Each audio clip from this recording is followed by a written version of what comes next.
Today, I will be speaking about emerging trends in teaching, learning, and technology at the California State University.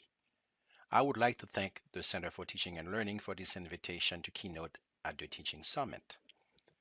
To provide context for this talk, I spent 24 years working at Sac State, 14 as a faculty member in electrical and electronic engineering, 10 as an administrator in the academic technology unit, and this is my fourth year working for the Chancellor's Office as the Director of System-Wide Learning Technologies and Services.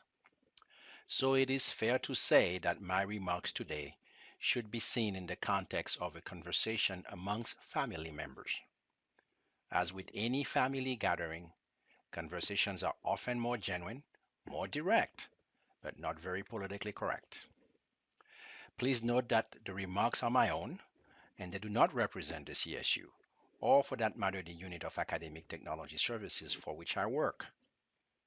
While my remarks today are my own, I would love for you to add yours to what I consider as important crossroad themes in higher education. Later, I will provide you a link to do so, and I will use your main ideas in a future version of this presentation. In general, I don't typically speak of the CSU context to a CSU audience. In the event that we have some relatively new faculty in the audience, I do wonder if they know the scope, size, and wide diversity of institutions, faculty, staff, and students that make up the CSU. The CSU is 23 campuses, from research to teaching universities, including two Cal Polys with some 13,000 faculty teaching 479,000 students. We are the largest and most diverse higher education system in the US, yet you wouldn't know it. The CSU operates very much like a loose federation of universities, with very few strategic initiatives that promote sharing of knowledge, resources, and services among its members. In the area of technology contract, the CSU has not leveraged much its massive purchasing power, particularly if we were to join our purchasing power to those of this community college and the UCs. Within that context, my remarks today will focus on five topic areas. I hope to at least cover the first three topics in some depth. As I mentioned earlier, I would love to get your perspective on each topic. Later though, not now, and I'm providing you a link to do that. It is fitting to say that the bulk of today's remarks will focus on the shift from teaching to learning. Have you all noticed that over the past few years, there has been a significant shift of emphasis towards student success? This is actually coming from the governor and legislature in California with major budget allocation for student services. By and large, this is a good and needed rebalance of our teaching and learning priorities, although some might disagree. Most of us who are of a certain age were educated by listening to one-way lectures. The responsibility for learning fell squarely on the student. If your learning fell short, it was also your responsibility to ask for help and find resources.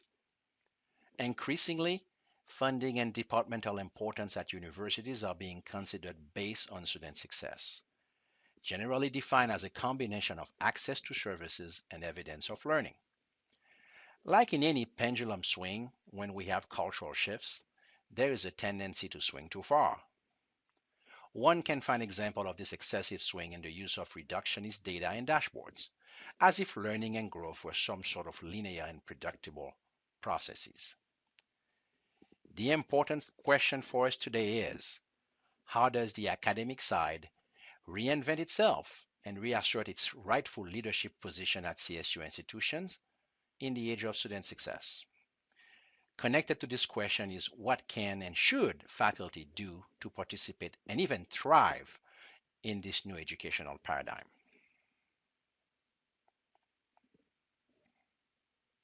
My tagline answer is, let's make faculty and student success one and the same. To my administrator friends in the audience, you want higher education, higher graduation rates, work with the faculty you have. Have a sustained investment plan in faculty development, as well as in services that support curriculum development, including with technology. But of course, we want plans with measurable expectations. Students fail in courses, so it would be very strategic to look at ways to include the redesign of gateway courses as part of the campus student success plan.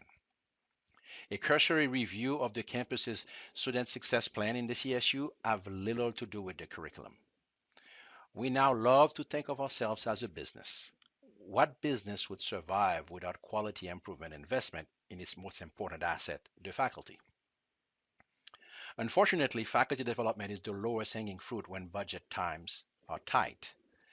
Students enroll at universities because of strong academic programs, their career potential, not because of gyms and extracurricular activities.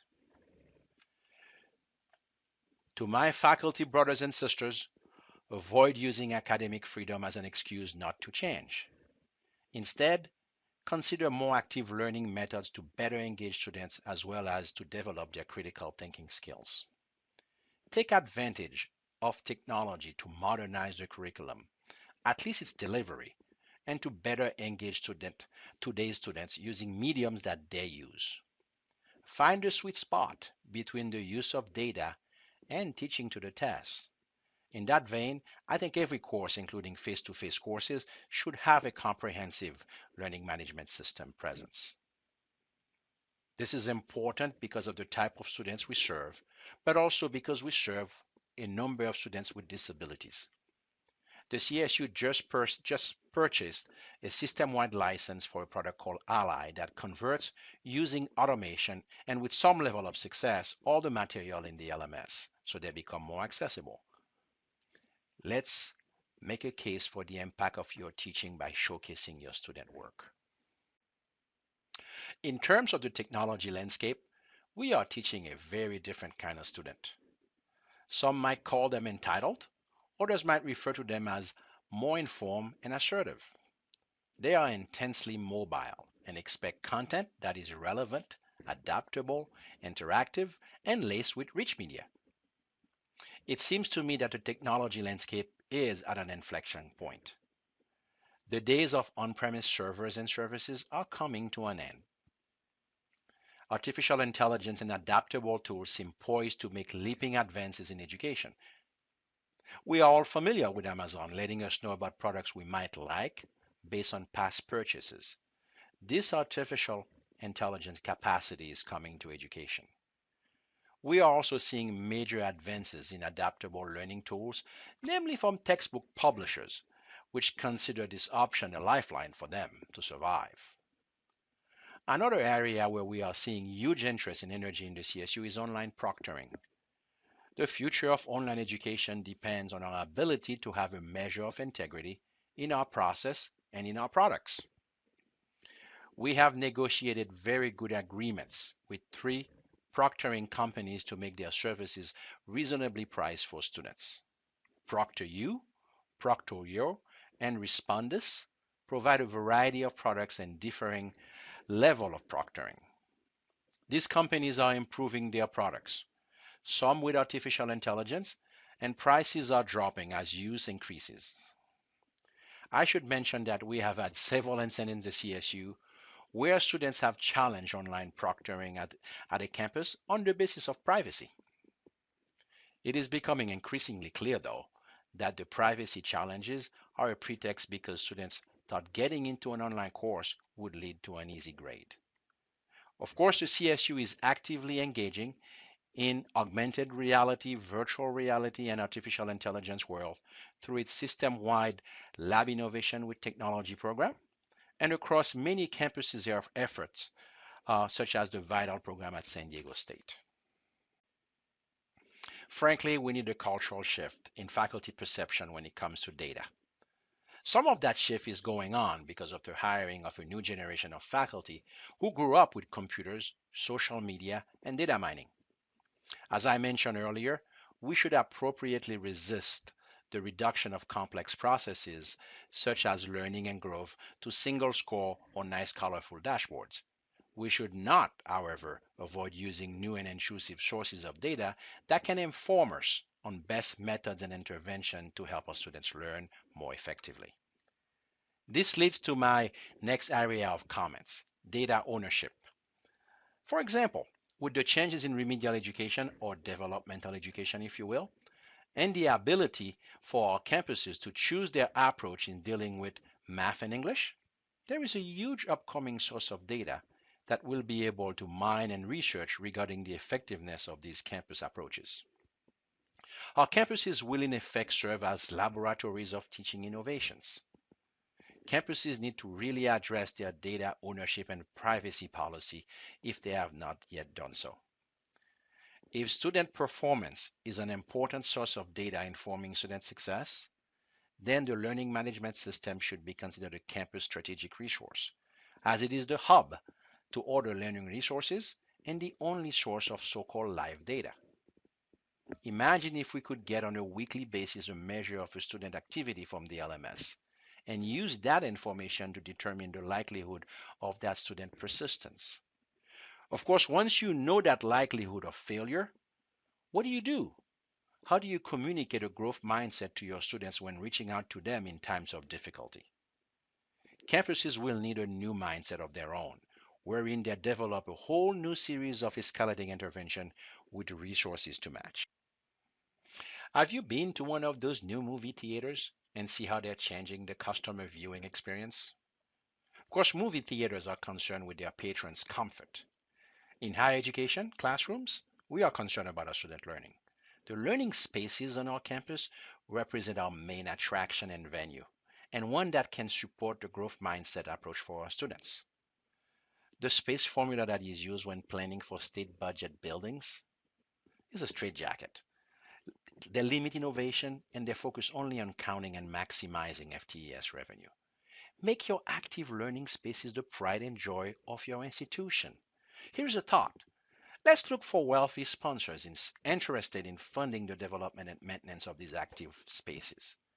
Without this sort of partnership, I don't see how the CSU campus is able to keep its active learning spaces current, in line with the 21st century students' expectation, as well as in line with the type of workplace students will be employed at. Active learning spaces are a perfect place where student success, faculty teaching, advancement, and fundraising can all play along. There seems to be a crisis of confidence in the value of higher education in our state and nationwide. We see more and more reduction in the state contributions as the student cost for attending a CSU is increasing. There is a political strategy that for too long the individual faculty, not the union, has abstained from. Whether it is through our actions, projects, online courses, relationships, and students, there is a lot to be gained by the faculty becoming more transparent about their work and more visibly engaged with the political structure that funds the CSU. Places like Sac State represent an unparalleled economic and social opportunity for our students. As technology continues to transform the workplace and our society, reducing repetitive work with automation, a well-rounded education is the only thing that can prepare a young Californian for tomorrow's economy. It has been a privilege being with you today. I hope this presentation will generate some more conversations, thoughts, discussion with colleagues. I have my contact information on this slide, and I've listed some references and links that might be useful. Thank you.